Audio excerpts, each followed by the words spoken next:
Halo semuanya, perkenalkan nama saya Erna Santica Saifatu, mahasiswa jurusan Akuntansi Universitas Widyagama Malang. Saat ini saya akan membahas materi tentang pembangunan yang berkelanjutan atau bisa disebut dengan Sustainable Development. Yang pertama, pengertian dari pembangunan yang berkelanjutan. Pembangunan yang berkelanjutan adalah pembangunan yang memperhatikan pemanfaatan lingkungan hidup dan kelestarian lingkungannya agar kualitas lingkungan hidup tetap terjaga keasliannya. Atau dengan kata lain, bisa juga dikatakan dengan pembangunan yang memenuhi kebutuhan masa sekarang tanpa mengesampingkan pemenuhan kebutuhan di masa yang akan datang. Yang berikutnya adalah konsep dari pembangunan yang berkelanjutan. Konsep dari pembangunan yang berkelanjutan memiliki tujuan utama yaitu untuk meningkatkan kesejahteraan masyarakat.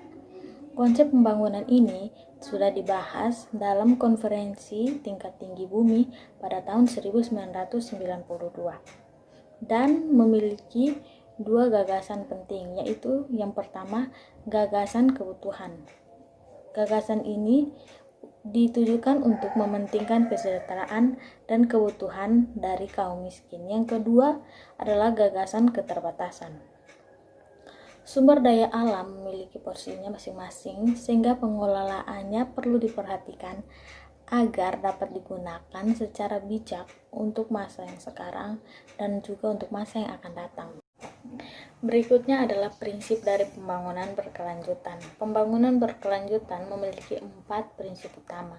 Yang pertama adalah pemerataan dan keadilan sosial. Artinya, tidak adanya ketimpangan akan sumber daya alam di masa kini dan masa yang akan datang.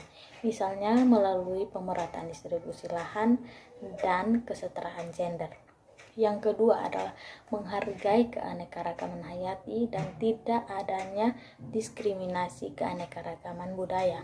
Yang ketiga adalah pendekatan integratif. Artinya, pembangunan harus berpedoman pada hubungan timbal balik antara manusia dan sumber daya alam. Yang keempat, perspektif pada jangka panjang. Maksudnya yaitu melakukan perencanaan pengelolaan dan pemanfaatan sumber daya alam yang dapat digunakan dalam jangka waktu yang panjang. Selanjutnya saya akan memberikan contoh penerapan pengembangan yang berkelanjutan yang sudah dilaksanakan di Indonesia.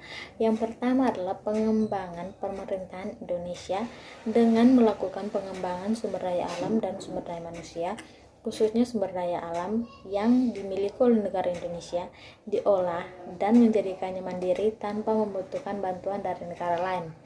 Yang kedua, kemajuan desa dan daerah terpencil, misalnya dengan membangun infrastruktur yang memadai agar seluruh masyarakat dapat merasakan nikmatnya sarana umum yang tersedia.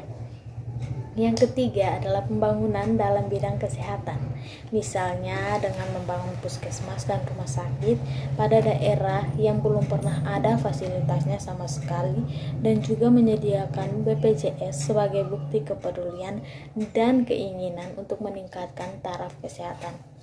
Yang berikut adalah menyediakan fasilitas transportasi yang memadai.